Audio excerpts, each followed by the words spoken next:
آئیے آج حضرت اسماعیل علیہ السلام کی عظیم قربانی کی کہانی کو ایک بالکل الگ ایک نفسیاتی نظر سے دیکھتے ہیں اور یہ سمجھنے کی کوشش کرتے ہیں کہ جب ہم وہ بوجھ اتارنا سیکھ لیتے ہیں جو اصل میں ہمارا ہے ہی نہیں تو زندگی میں کیا تبدیلی آتی ہے۔ تو شروع ایک سوال سے کرتے ہیں۔ کیا کبھی ایسا محسوس ہوا ہے کہ کوئی ایسا بوجھ اٹھایا ہوا ہے جو اپنا نہیں ہے؟ جیسے کسی اور کی امیدیں، ان کے ادھورے خواب، یا شاید ان کا کوئی بہت گہرا درد؟ اور پتہ ہے، یہ بوجھ کبھی کبھی اتنا شدید ہو سکتا ہے کہ لگتا ہے جیسے کسی نے آپ کی اپنی پہچان، آپ کی اپنی ذات کی شہرت پر چھری رکھ دی ہو۔ جب دوسروں کی توقعات کے بوجھ تلے جیا جاتا ہے نا، تو یہ احساس بہت بھاری پڑ سکتا ہے۔ تو ہمارا پہلا حصہ اسی بارے میں ہے، ایک ایسا درد جو اپنا ہے ہی نہیں۔ یہ وہ موروثی بوجھ ہیں جو ہم اکثر جانے انجانے میں نسل در نسل اٹھائے پھرتے ہیں۔ اچھا، اس کو سمجھنے کے لیے ایک بہت بڑے ماہر نفسیات تھے، کارل ینگ۔ ان کا ایک آئیڈیا ہماری بہت مدد کرے گا۔ کارل ینگ نے اسے والدین کی ان جیتی زندگیاں کا نام دیا تھا۔ یہ ایک بڑا دلچسپ نفسیاتی نظریہ ہے۔ اس کا مطلب یہ ہے کہ ہم اکثر اپنے بڑوں کے وہ خواب، وہ امیدیں اور یہاں تک کہ ان کے صدمے بھی اٹھا لیتے ہیں جو وہ خود پورے نہیں کر پائے تھے۔ تو آئیے آج کی کہانی کو اسی فریم ورک سے دیکھتے ہیں۔ اچھا، حضرت اسماعیل علیہ السلام کی کہانی کو ٹھیک سے سمجھنا ہے تو ہمیں اس خاندان کو دیکھنا ہوگا جس سے وہ آئے تھے۔ یہ کوئی عام خاندان نہیں تھا، یہ معجزات اور پرانی لکیروں کو توڑنے کی ہمت سے بھرا ایک سلسلہ تھا۔ یہ تھی استقامت کی میراث۔ اس سلسلے میں سب سے پہلے آتے ہیں حضرت ابراہیم علیہ السلام، جنہیں ہم کہہ سکتے ہیں دی سائیکل بریکر، وہ جو اپنے والد کی بت بنانے کی میراث کے خلاف کھڑے ہوئے اور اپنی سچائی کو چنا۔ پھر آئے ان کے بیٹے حضرت اسماعیل علیہ السلام، جو اس کہانی میں ایک مظلوم نہیں بلکہ ایک رضامند شریک بنے۔ اور اسی سلسلے میں حضرت ایوب علیہ السلام، جن کا ایمان شاید تاریخ کے سب سے بڑے امتحان سے گزرا۔ اور اسی خاندان میں ایمان کی گہرائی کو سمجھنا ہونا تو حضرت ایوب علیہ السلام کی کہانی، واہ کیا مثال ہے۔ ان کی زندگی ہمیں دکھاتی ہے کہ اس خون میں، اس وراثت میں کتنی بڑی آزمائشوں سے گزرنے اور پھر بھی ایمان پر قائم رہنے کی طاقت تھی۔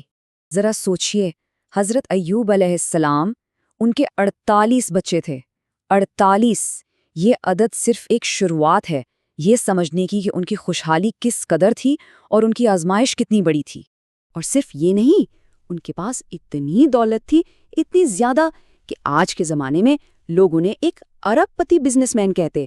ان کی زندگی میں بظاہر کسی چیز کی کمی نہیں تھی، اور پھر ایک دم سے سب کچھ چلا گیا، بچے، دولت، صحت، سب کچھ۔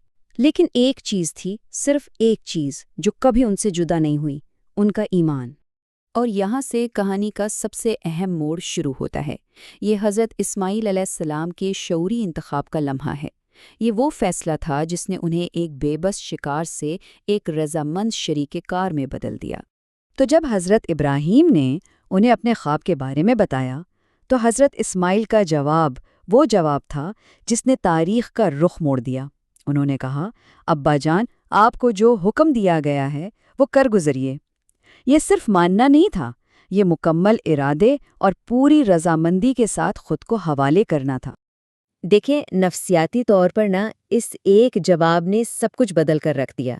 اگر وہ خود کو ایک مظلوم سمجھتے تو وہ صرف قربانی کا درد اور بوجھ اٹھاتے، لیکن ایک شریک کے طور پر انہوں نے خود کو ایک بہت بڑے، ایک اعلیٰ مقصد کے سپرد کر دیا، اور وہ اس خدائی سچائی میں ایک ایکٹیو، ایک رضامند کردار بن گئے۔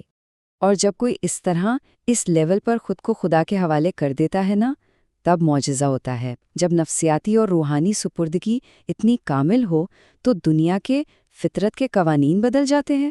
تو حکم دیا جا چکا تھا، قربانی کا وقت آن پہنچا تھا، ساری تیاریاں مکمل تھیں، چھری تیز ہو چکی تھی، وہ لمحہ آ گیا تھا جو بظاہر ایک بہت المناک انجام کی طرف جا رہا تھا۔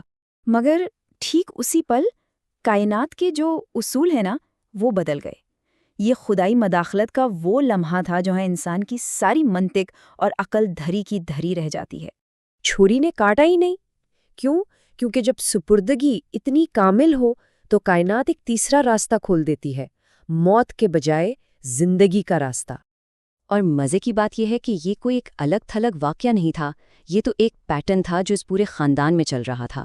حضرت ابراہیم کے لیے آگ پھولوں کا باغ بن گئی، حضرت ایوب کے لیے زمین سے شفا کا چشمہ نکل آیا، اور حضرت اسماعیل کے لیے جنت سے ایک مینڈھا بھیج دیا گیا۔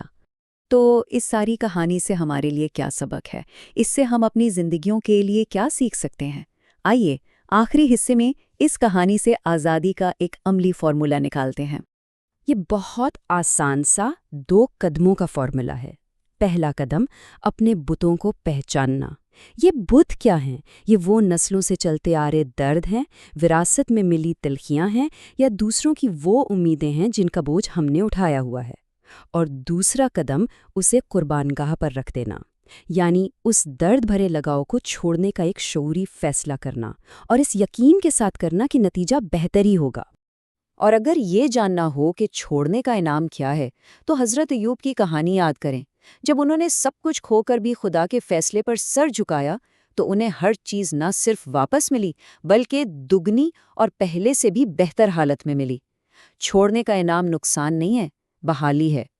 اور یہی اس ساری بات کا نچوڑ ہے۔ اصل قربانی کسی پیاری چیز کو کھونے کا نام نہیں، بلکہ اس سے جڑے درد کو، اس کے بوجھ کو، اس تکلیف دہ لگاؤ کو قربان کرنے کا نام ہے، تاکہ اس کی جگہ کوئی خدائی چیز، کوئی بہتر چیز لے سکے۔ تو آخر میں ایک سوال جو ہم سب خود سے پوچھ سکتے ہیں، وہ کون سا ایک بوجھ ہے جسے آج اتار پھینکنے کا ارادہ کیا جا سکتا ہے؟ وہ کون سا درد ہے جو اصل میں اپنا ہے ہی نہیں، کیونکہ اسے چھوڑ کر ہی حقیقی آزادی مل سکتی ہے؟